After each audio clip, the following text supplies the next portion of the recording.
Here we are back over on ScreenRant.com. It is October. It is horror time, ladies and gentlemen. I'm excited. I love this time of year. I hope you've been enjoying it so far. I sure have. You know, got the Halloween decorations up, getting the costume together. I'm going as Jason Voorhees this year, albeit kind of a slimmed down Jason Voorhees. As I'm working out, dropping some LBs here. We're going to talk about Friday the 13th, the 10 worst decisions in the series. Friday the 13th isn't the first franchise to pop into mind when it comes to intelligent characters, but some are beyond the pale. This will be fun to kind of break down. This young lady was killed up top in the loft of the barn. I believe that was part 3. With the other bikers. That was the 3D Friday the 13th. You have part 8, Jason Takes Manhattan, with I can't remember the kid's name that was the boxer. But yeah, he was up on the rooftop fight with Jason. As you remember, that ended with the punch that knocked his head clean off into the dumpster and the lid slammed shut. And then the guy here from part 6 jumps out of the car with the little 38 or whatever that is to try to scare Jason. Yeah, that didn't end well. That did not end well. So let's go through this list here, see what they say. You can leave your thoughts in the comments below. I'll give you mine as we run along. Here we go. Original Friday the 13th director Sean S. Cunningham has been teasing a new installment of the franchise, tentatively to be released as early as 2023. Fittingly enough, it would make for the 13th entry of the Voorhees saga.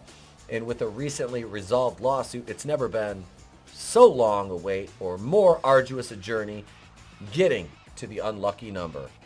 And if you've been paying attention over the last couple of years, there has been some absolutely wonderful Jason Voorhees fan fiction, Friday the 13th fan fiction, in the form of Womp Stomp Productions and Never Hike Alone, Never Hike in the Snow. And they're working on a sequel right now to Never Hike Alone. The last installment was the remake in 2009, and while that film adhered to formula, it was for better over worse. No, it wasn't. This includes decisions made by Jason's would-be victims that just about evade logic altogether. Number 10, and for the record, I know what Friday the 13th, 2009 was trying to do. Was it 2009 or 2010? 2009. Yeah, that was bad. I saw it in the theater. I remember seeing it in the theater. I was so disappointed. Ned entering the cabin in Friday the 13th, 1980. This is number 10. Before it was inspiring, surprisingly good video games, Friday the 13th was just the little movie that could. A low-budget slasher where a couple of teens reopen a summer camp isn't the most inventive concept on the face of the planet. But everyone involved in the creation of the original Friday the 13th deserves credit for giving the film a real-world feel, organic characters, and expert pacing.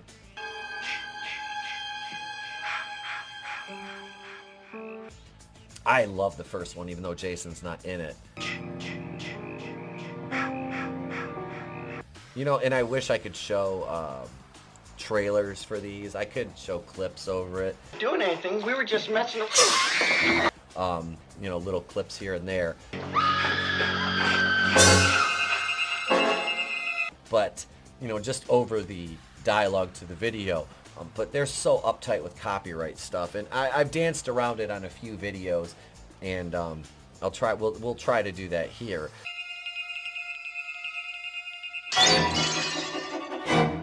After Annie, the hitchhiker, is chased down and killed by Mrs. Voorhees, she goes to the site of her son's death, Camp Crystal Lake. The first one she takes out is Ned the jokester, who only briefly sees her in person, briefly and to his own permanent detriment. Ned, seeing a figure in a raincoat sneaking into one of the cabins, should have been to tell he probably should go get the remainder of the crew, but instead, he calls after the figure and pursues. Then, once Ned enters the cabin, that's it, until the audience to see his body lying above Jack and Marcy.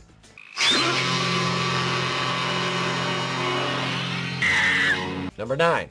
Scott messing with Terry in Friday the 13th Part 2, 1981. And if you're wondering, I did review the 8 films in this series that matter. Friday the 13th 1 through 8. There's a playlist, horror reviews on the channel. It also includes Return of the Living Dead Part 2 from 1986. Just as the original Friday the 13th is one of the best summer camp movies ever made, so too is Friday the 13th Part 2. Its incessant following of the original story beats could arguably be called lazy. But Part 2 throws enough curveballs at the audience to make it feel like a different venture. Even still, there are through lines, e.g. Jeff and Sandra, the couple who get impaled simultaneously, and are an obvious stand-in for Jack, who was played by Kevin Bacon in his first film appearance, and Marcia. I think I said Marcy earlier. It's Marcia. I'm sorry. Marcia. But then there's Ned, who became one of two characters, if not both. First, there's Stu Charno's Ted, Friday the 13th Part 2's resident prankster, but he survives. So it's more likely that Ned's stand-in Scott, who, like Ned, has a penchant for goofing around with women. Unfortunately, taking a skinny dipping woman's clothes is bad ethics, even back in 1981, and Scott was more or less guaranteed Jason's machete, held the wrong way, to the throat. This is what I don't like about these articles. Like, yeah, obviously stealing somebody's clothes while they're skinny dipping, yeah, not a good look, but they make it out to be like it needs to be corrected, and the audience needs to be told that that's wrong, in 2022. It's funny how much more progressive we were as a society back then in some ways than we are now. And yeah, there's a lot of things that are sexist and misogynist in these. But again, these movies exist as a product of the time they were made. They don't need to be adjusted or explained for. You don't need trigger warnings for things like that. That's what bothers me. Trigger warning. It's horror, and it's designed to be unsettling, frightening. And if there's tropes that, they're called tropes today, were still tropes back then, obviously, and they're, in some ways unsavory as far as social norms go, and just good judgment and common sense and courtesy. They don't need to be explained for, so that's weak on the part of the writer of the article. Number 8, smoking next to a gas can in Friday the 13th Part 3, 1982. Probably in my top 3 of all the entries is Part 3.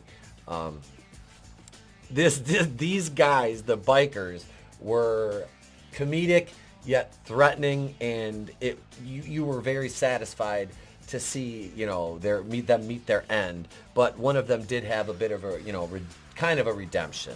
That would be the gentleman in the middle. Most of the characters in Friday the 13th Part 3 lived their lives without a surplus of common sense, which is absolutely true. But it's a slasher movie, and the characters are supposed to be one-dimensional. However, the most jaw-dropping, foolish decision of the film almost gets 3 people killed without even involving Jason. Bikers, Ali, Fox, and Loco are 3 of the film's best characters, but the strength of their decision-making abilities varies wildly.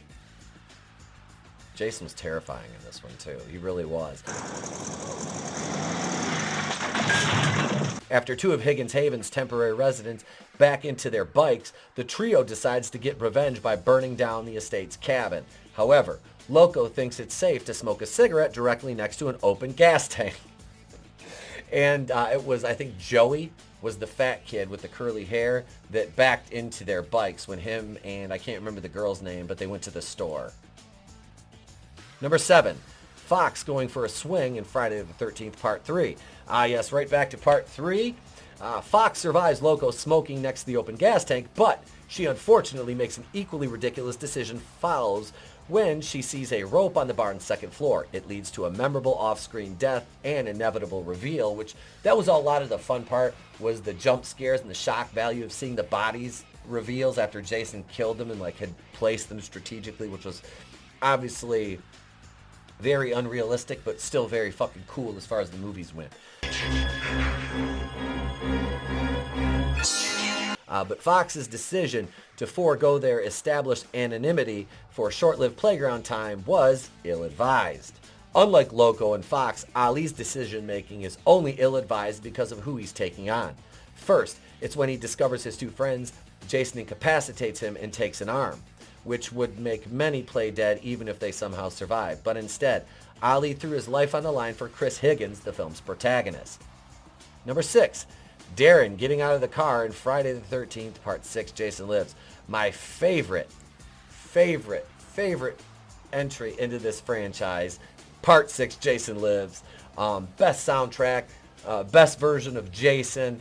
The lightning strike after Tom Matthews jammed the steel rod into his corpse.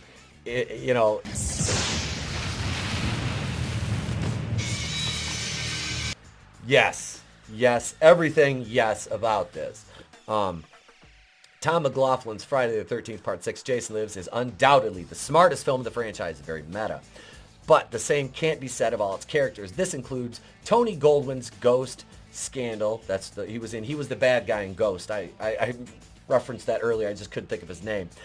Darren, who ignores his girlfriend Elizabeth's sage advice and exits the car to face the spooky masked man up close. Never a good idea.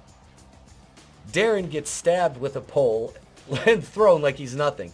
So he probably should have just followed Elizabeth's suggestion of turning the car around. But that wouldn't have been any fun for us, the audience. Number 5. Mrs. Shepard allowing Dr. Cruz near her daughter in Friday the 13th, Part 7, The New Blood. This is another fun entry. And if for nothing else, only one of the parts, not only, but one of the parts was the beginning montage that ran you back through all of the previous entries. I think that was Part 7 that did that. It was either 7 or 8. I have to go back and watch my reviews. I haven't watched these in over a year. It's just one of those things where I watch the shit out of them in October. I love watching horror, and it depends. Trey sometimes will go to the shelf and just grab one and be like, hey, can we watch this? And I'm like, yeah, you're going to have to cover your eyes a few spots, but yeah, we'll watch it. 1988 was before the time when reviews for doctors' professionalism was readily available online from current and former patients. If Dr. Cruz were working in the modern time, his reviews would be horrid. Mrs. Amanda Shepard can certainly be forgiven for wanting what's best for her daughter, but she misunderstands who to trust. And I always wondered that after I saw this movie, even as a younger, as a kid basically, I was like, why would her mom let her doctor treat her this way? Why would she let him take such agency over? I really wanted to see more out of this character. I really did. I want more. What her daughter Tina says is making her uncomfortable should put an end to the matter. But Mrs. Shepard keeps pushing her daughter to participate in Dr. Cruz's wildly experimental methods.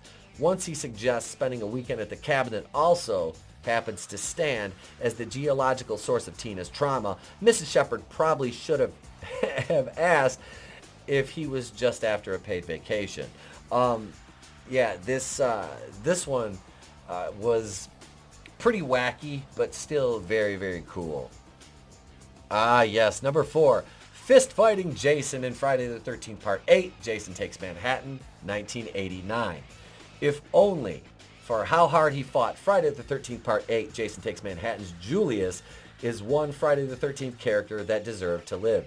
Jason Takes Manhattan isn't as intentional a comedy as Jason Lives, or to a lesser extent Jason X, but the rooftop boxing scene is humorously elongated like the fight scene in They Live, and it's perhaps the film's best. This one is probably one of the best scenes in the entire movie, and it's a blast to watch. But the fact remains that after getting into a fist fight with a notorious supernatural serial killer strained the logic even of someone with the utmost self-confidence in their ability. Julius lost his head, but he got about 65 punches in first.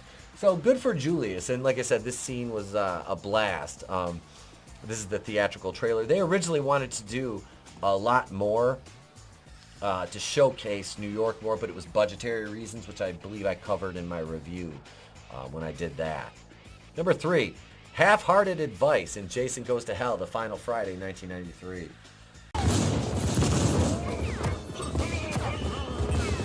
Oh, Jason Goes to Hell.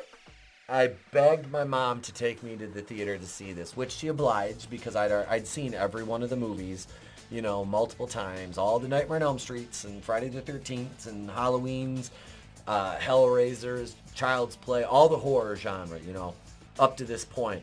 and I was so disappointed in this movie. After the beginning, when they blew him up, I'm like, I remember like looking like, what the hell? Jason and his iconic machete went to hell, but it was more or less in title only. He does get dragged down, particularly by Freddy Krueger, much less, but it's not until the final reel. Until then, it's body swapping, which is a plot device that stands as a baffling decision on its own.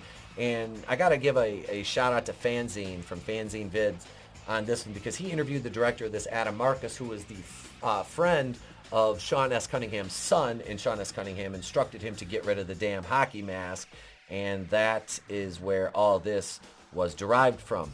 Early on, the film's deuteragonist, Steve Freeman, jokingly warned some teens that visiting Camp Crystal Lake is a bad idea. They discard his advice, but to be fair, Steven should have known the threat was real enough to sell the warning more convincingly. Yeah, I hate this movie. Number 2, he just wanted his machete. Oh my God. Yeah, this one, Jason X, I don't like it, but I can laugh at it and I can appreciate it for what it is. And this character especially. When Professor Lowe isn't engaging in bizarre BDSM with his students, he's making truly dumbfounding decisions. His motive is typically the standard greed, which keeps pushing him to keep Voorhees on board when the smartest thing to do would be to jettison him out into space. However, Lowe's dumbest moment is also his last. Upon coming to face with Jason, the professor hands over the titular villain's favorite machete. He yells out to the group about how Jason just wanted his machete back before being cut down. It doesn't take a professor to figure out what someone who looks like Jason is going to do once they get that machete. Here we are, folks, the moment we've all been waiting for, the number 1 dumbest decision in the Friday the 13th franchise. Oh, number 1, being that awful in Friday the 13th, 2009. Did you know a young boy drowned here? Marcus Nispel's Friday the 13th doesn't lean into the self-aware angle as much as something like Matt Bettinelli, Olpin, and Tyler Gillett's phenomenal Scream, but opening with an entire franchise entry stuffed into 15 minutes comes close. Yeah. Yes, it does. Yes, it does. He was my son. Considering the movie knows what it is, perhaps so too should the characters. Instead, Trent Sutton and his friends are oblivious, but Trent is the worst. He treats people like dirt, whether it's a man searching for his lost sister or a woman with whom he was just intimate, and practically invites a visit from Jason. With that being said, even kind people like his girlfriend Jenna aren't safe in Nispel's Friday the 13th. His name was Jason. So that was the list. That was your top worst character decisions in the Friday the 13th franchise. Yeah, there's so many others though. I mean, think about, again, we can go back to part 6 with the gal sticking her head out the window in the cabin when she was sitting there playing Camp Blood with Sissy, I believe her name was, the red-haired girl. Yeah, because she was Elizabeth's sister. And her and Darren, we covered Darren earlier in the list. But yeah, that was one. I mean, the sheriff attacking Jason hand to hand. That was another one in part 6. I mean, part 5, you've got the outhouse scene with Demon and his girlfriend where he gets run through. I mean, that scene was like, I've never had my wife or any girlfriend I've ever had sing to me while I was taking a shit. It just never happened. Maybe I'm missing out. I don't know. But that, and it goes all the way back. There's so much more. I could go through and watch these movies again and make a list of them. I'm sure I could come up with my own list that probably rivals this. But now it's your turn, guys and gals out there. Let me know what you think in the comments below. Are there any deaths in the Friday the 13th series that really stick out in your mind? I could even go to the 2009 reboot and go to the Asian kid that was fighting with Jason in the boathouse and hitting him with the hockey stick. That guy, that's another one right there. But yeah, leave me your thoughts in the comments. Let me know if you're a fan of this, if you're that in depth with it. Give me some of your worst character decisions in the franchise. Smack the like button if you haven't yet. Subscribe to the channel. Turn the bell on for notifications. 2 tiers for members. We got the Harvey Wakuian producer tier at $4.99, the Kazooian tier $2.99. If you're a Kazooian, you get you a kazoo with our logo on it, which I have the stickers right here. Let me pull these out here. I think I've got an example of one of the kazoos with the sticker on it. Yes, I do. Right here. With the Place to Be Reviews logo, the Place to Be Reviews Dharma logo, and then you get also, if you're a Kazooian, I will send you one of these, if I can get them out of the box here. We have the official Place to Be Reviews Pete Daddy, well, these are before, these predate that, but yeah, the Pete Daddy Dollar official trading card, front and back, and that'll come signed from me, Etep Wakuian. Yeah, so there's 2 tiers where you can join. That's it. That's the video, gang. Let me know what you think. Love you guys. Thank you so much for watching. Big shout out to my amazing editor extraordinaire, Goodstuff Comixgater. I'm Etep Wakuian of the Place to Be Reviews. I've been here with all of you. If I don't see you, have a great day, a pleasant tomorrow, and I'll catch you on the next one. It's better to burn out than to fade away. I could do this all day.